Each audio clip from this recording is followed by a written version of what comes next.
who created God? If you ask that question, it shows you've immediately categorized God as created. So you're talking about a created God. But you see, this question, this question is extremely interesting because it's an illustration of a question that already rules out the explanation that's most likely to be true. Because the Christian claim is that God wasn't created.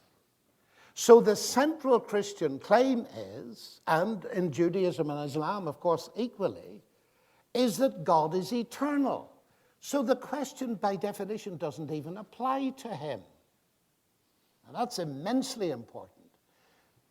The only way you can get anything out of it then, in the negative sense, is to assume that everything is in the category of the created, but that's just begging the original question.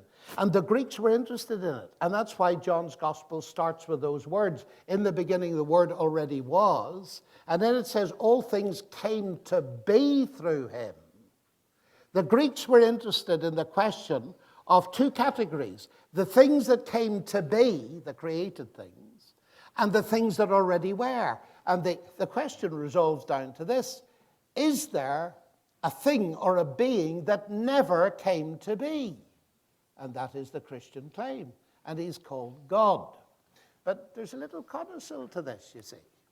Richard Dawkins, and I had a debate with him on this very topic in Oxford, and I said to him, Richard, you say that who created God is a legitimate question. I don't think it is, but let me assume now that it is.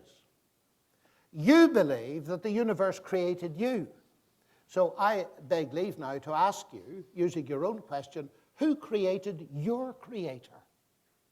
I'm waiting still for the answer. So that's the first point.